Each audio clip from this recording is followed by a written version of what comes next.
While we've been calculating electric forces and fields using Coulomb's law and the equations we've learned so far in this unit on electrostatics, we've not really spent a whole lot of time going into physical scenarios and all the different types of motion that we really talked about in AP Physics 1. Well, that's partially because electric fields can be difficult to use. They're vectors, and so combining them can get a little complicated real quickly. So instead, we're going to start learning about a much easier way to try to analyze these sorts of scenarios through the use of something called electric potential. But before we can talk about electric potential, we need to really get it grounding in something a little less conceptually out there, which is electric potential energy. So let's start off by just having a review of what potential energy is. So potential energy we always abbreviate with a capital U. Don't get confused with internal energy from thermodynamics. This is potential energy. And this is the energy stored in the system of objects due to the arrangements of those objects in the system. So we can often think of it as position energy because it depends entirely on how different objects are positioned around each other. Now there's two types of potential energy we learned about last year. The first one of these was gravitational potential energy, which was that if we have the Earth and some other object around like this ball here, we can change this ball's position with respect to the surface of the Earth, and that's going to change the amount of gravitational potential energy stored in the gravitational field. Similarly, we talked about elastic potential energy, which we often just colloquially called spring potential energy, which is that a spring that just sits at rest with this object, for instance, has no elastic potential energy, but if we compress a spring or stretch it, we've started to store elastic potential energy in the spring itself. And we're going to see something very similar with electric charges, which is that we can move electric charges around each other, and in doing so, we're actually going to store electric potential energy in the electric field generated by the system of charges.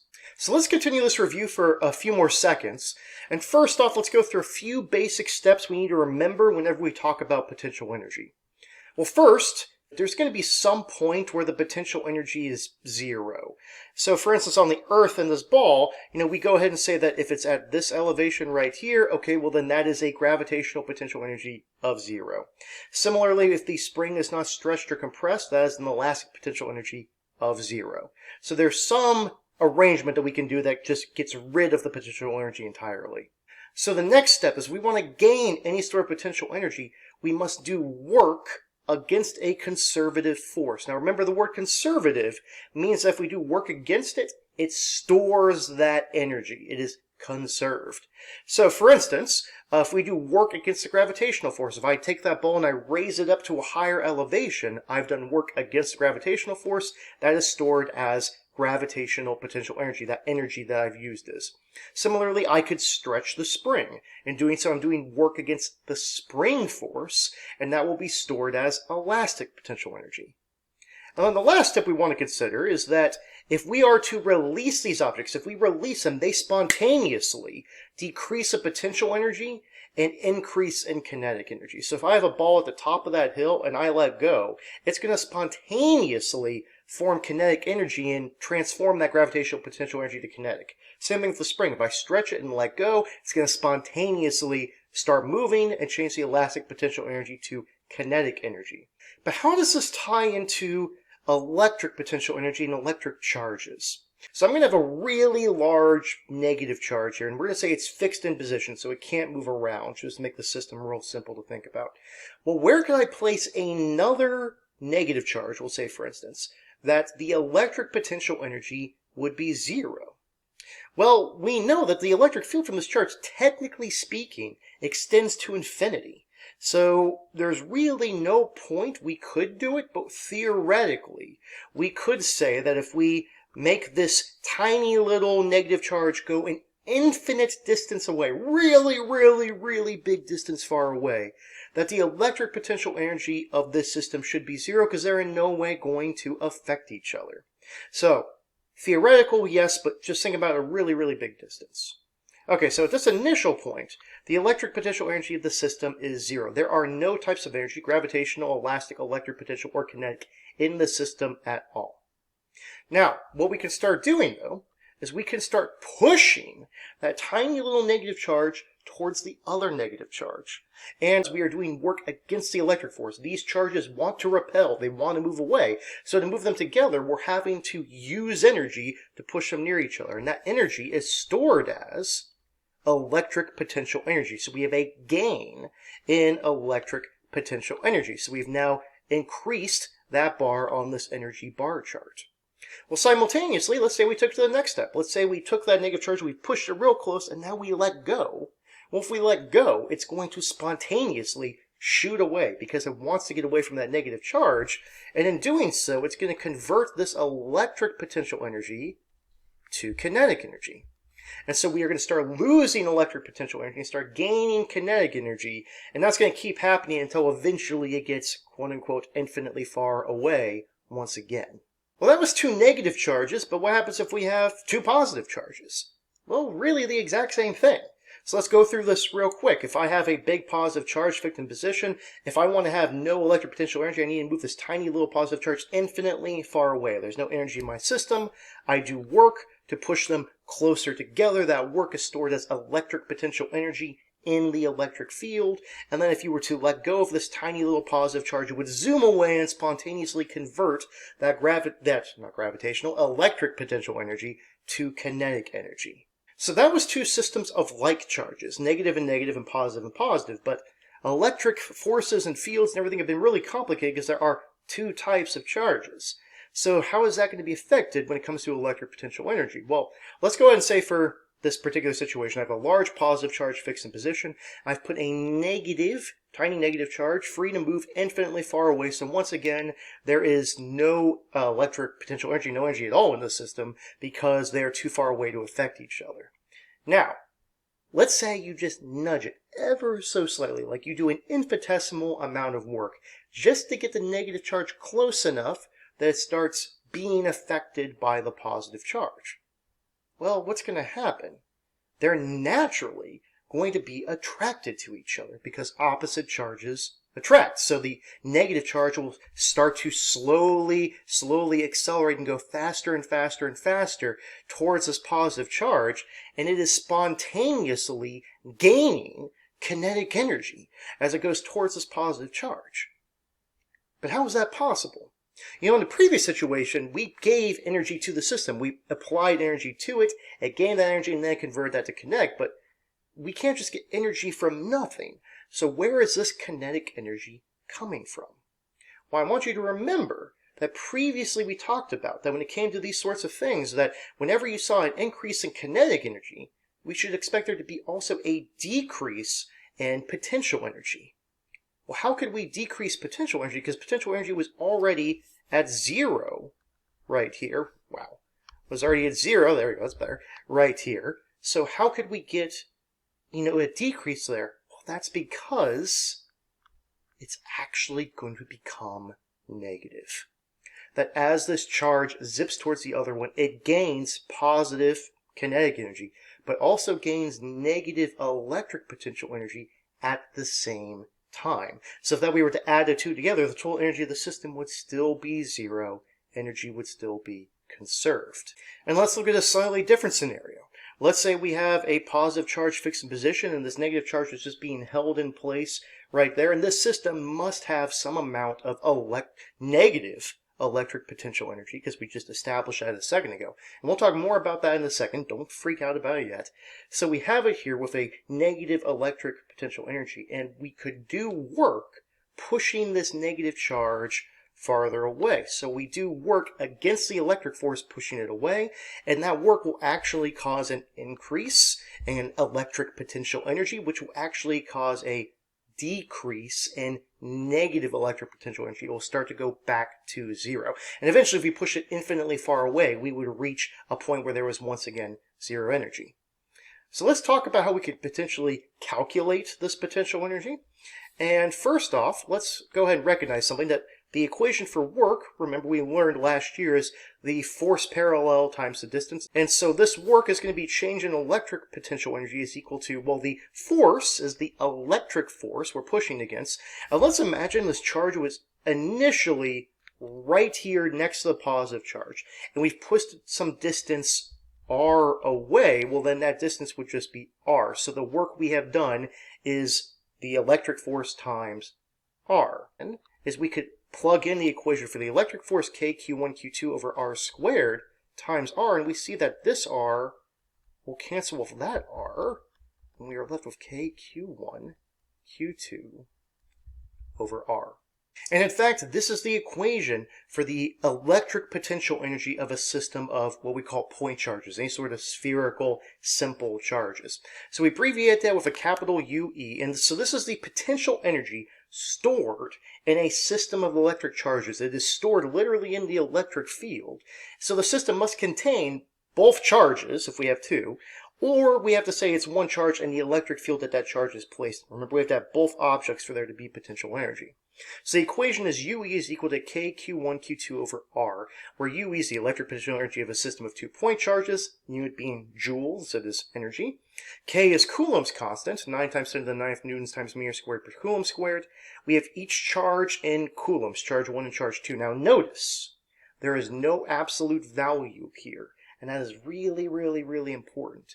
And that is because we actually want to have that positive and negative sign here. Because if I have two positive charges, those would multiply and I would get a positive number, a positive electric potential energy. If I had two negative charges, they would multiply together and get a positive electric potential energy. But if I have a positive and a negative, I'm actually going to get a negative electric potential energy, which is actually correct. So we don't want to use the absolute values. We actually want to keep the signs of the charges here. Additionally, r is just the separation distance in meters. Notice it is not r squared. It is just r. A couple of further things before we start talking about what exactly we mean by negative potential energy, which is first off, we already said this, that if we make r equal to infinity, if we separate the charges infinitely far apart, the electric potential energy is going to be equal to 0. And if you look at the equation, that makes sense, because if we were to divide by infinity, we should get an infinitesimally small amount of energy. Additionally, to calculate delta UE, well, you could do kq1 q2 over r, where r is the final separation distance, minus kq1 q2 over r naught, where that's the initial separation distance. But we have to be careful if you want to simplify this. Because, for instance, some people might go, oh, we can just do this. I take out the kq1 q2, and I have 1 over r minus 1 over r naught. And someone else might say, well, no, I can just combine these and do r minus r naught. And we need to be careful that this one on the left, this is correct. This one here on the right is not. You can't combine the denominators that way, so be very, very careful that you don't make that mistake. But let's talk about how the electric potential energy varies with respect to distance from between the two charges, and additionally, talk about a bit of that weird negative that we have going on there. So first off, let's look at this situation here, that if I have two like charges, so that's a positive and a positive, or a negative and a negative, the electric potential energy will be a positive number. And we'll talk more about what that means in a second. But, just to make sure we get this here, so what this is showing me on this graph is I have electric potential energy versus the distance. This is the positive side, this is the negative side. And this is simply an inverse relationship, that as R increases, the electric potential energy decreases, and vice versa. They are inversely proportional to each other. Now, let's talk about the opposite case, though, which is a little weirder, which is that if we look for unlike charges, if I have a positive charge and a negative charge, the electric potential energy will be negative. So it's the exact same graph, just flipped over the axis here. It's still an inverse relationship. But now the difference being that it is always going to be a negative number. Now, this may weird you out because we've never really dealt with negative energy before. We've always dealt with positive energies. But remember, electric potential energy, and really any potential energy, really depends on what you set as y equals 0. So for instance, when we did gravitational potential energy, when we looked at different elevations or different heights or whatever, we would set y equals 0 to something that would make all the energies positive to make our lives easier. But we didn't have to do that. We could really have made the highest point y equals 0, and then we would have had negative gravitational potential energies and our differences in energies, etc. But what really matters is the difference between 2 points. So having positive and negative, not really that big of a deal. So let's look at a couple of examples. Let's say I had 3 charges here, 2 plus 2 nanocoulombs and 1 plus 3 nanocoulomb, and they're all equally separated here, plus 2 meters and plus 2 meters. So the question I have is, how much work is necessary to assemble these charges. So, in other words, what I'm really just asking is, what is the electric potential energy of this system? This is really crucial. And when we're asking for the electric potential energy, what we're really saying is, how much work do you have to do to get these charges assembled in such a way? That is really what I want you to conceptually think about when we think about electric potential energy. How much energy was necessary to put these together? Okay, so let's go ahead and calculate this here. Well, to do that, I need to know the electric potential energy between these two, the electric potential energy between these two, and the electric potential energy between these two. So let's go ahead and calculate. I'm going to go and number them 1, 2, 3.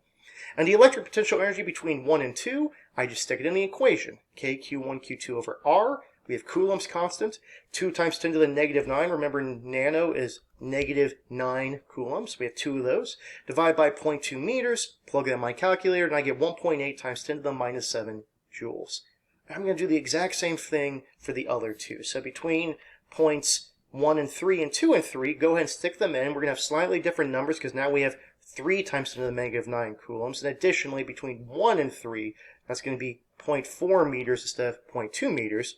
And we get these values for the energies here. Notice they are all positive because these were all positive charges. They're all like charges.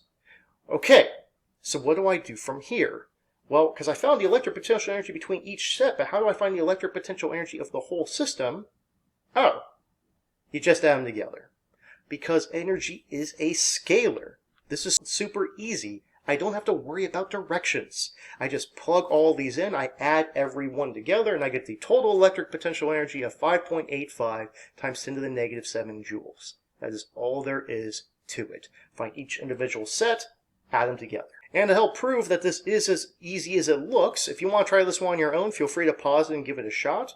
But let's go ahead and talk through it. So I now have a new system of charges where I have plus 2 nanocoulombs, minus 2 nanocoulombs, and minus 6 nanocoulombs. And notice I now have a two-dimensional array here. That I've got these two on the left are 5 centimeters apart. The top two are 12 centimeters apart horizontally. So how much work was necessary to assemble these charges together?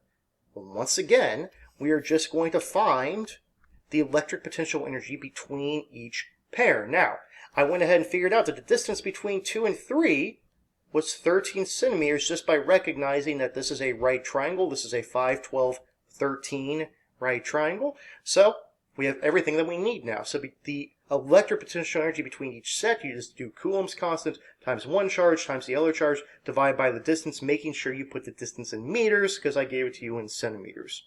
And we're going to get these three values here. And I recommend trying it on your own just to make sure you get the same values. And notice, though, I've got two negatives. So between 1 and 2, they're negative because they're opposite charges. Between 1 and 3, they're negative because they're opposite. And between 2 and 3, they're positive because they are like charges. Well, how can I combine these? You know, with electric forces and fields, I had to think about the directions and which way is everything going. Don't need to worry. Because energy is just a scalar, just need to add the numbers together. So I add negative 7.2, negative 9, and 8.3. And you get negative 7.9 times 10 to the minus 7 joules. Done. But let's talk for just a second about a couple things here. First off, I already mentioned this. The energy is a scalar. And that makes our life so much easier than having to deal with forces and fields because those were vectors. You had to deal with directions and it got real complicated very, very quickly to do a lot of advanced geometry. Don't have to do that here. We just find the values and we can just add them together, which is why this is so much easier than the approach that we've been taking previously. But something else I want you to notice, which is let's talk about this work aspect for a second. So when we had all the same types of charges, it was kind of easy to visualize that, the electric potential energy is just the amount of energy I had to put in to get them arranged in such a way. Well, how does that work when we have a negative electric potential energy? So we have a negative work. How does that work exactly? No pun intended. Well, one, we have to realize that this process is going to happen spontaneously. That basically, because I have a positive charge and two negative charges, well, because this is a negative number, what that's telling me is that these charges will attract each other more than those two negatives are going to repel. So they're naturally going to go from infinity into this configuration. Okay, so that helps things a little bit. But what that really is telling me is that, well, if we didn't stop the charges, they would just slam into each other, right? Like, these two would either slam into each other, or maybe these two would slam into each other, but they're not going to just stop in this position. So really, when we see a negative work, what that is really telling us is that we had to apply a force against the motion that the charges naturally are showing to get them to slow down and stop in these positions. This is actually the amount of energy we are having to expend to keep them here. So let's try one last problem. This is going to be a little more complicated because rather than just calculating electric potential energies, let's actually use this information for something using the law of conservation of energy. So we have a massive 5 coulomb charge and it's going to be fixed in place.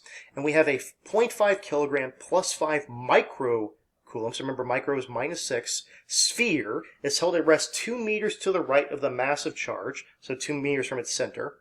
And if we release that sphere, how fast is it going to move after it travels an additional 1 meter? So if you want to try this on your own, go ahead and pause it, give it a shot, come back, let's see how you did. So I just redrew the picture here and moved it up a little bit. So we've got our big charge and our little sphere. And initially, the system has electric potential energy because you would have had to have done work to push these charges closer together. They're like charges, so it must be positive electric potential energy. Well, if we were to release the sphere, remember that big one's going to stay in place. If we were to release the sphere, we know for a fact it's going to zoom away because it's being repelled by the plus 5 coulomb charge. It's going to change some of that electric potential energy into kinetic energy. And we know for a fact that the 1 meter is going to be away, not towards this big sphere.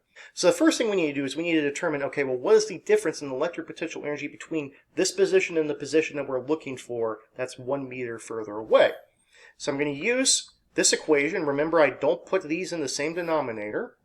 And we're just going to stick in numbers, K, Q1, Q2, and make sure you keep these straight, that the final position is 1 over 3 meters, minus the initial position, which is 1 over 2 meters, and when we stick that in our calculator, you get negative 37,500 joules. Well, that tells me that that much energy must have been converted to kinetic energy, because it can't just spontaneously go away. The law of conservation of energy still holds. Well, how can I calculate a change in kinetic energy? Well, that's just 1/2 m. So kinetic energy is 1/2 mv squared. A change in kinetic energy would be 1/2 mv squared minus 1/2 mv naught squared. Remember, you do not do v minus v naught squared. That is not correct. It should be instead written like this. And we know that the initial velocity was 0, so I can just get rid of that. So I'm just left with solving for v. V is equal to the square root of 2 delta k over m. We stick in our numbers. So we get 2 times 37,500 joules over 0.5, take the square root. And we get a velocity of 387 meters per second, which seems insanely fast. But that is a really, really big force pushing these two things apart from each other. So what are the takeaways from this video on electric potential energy?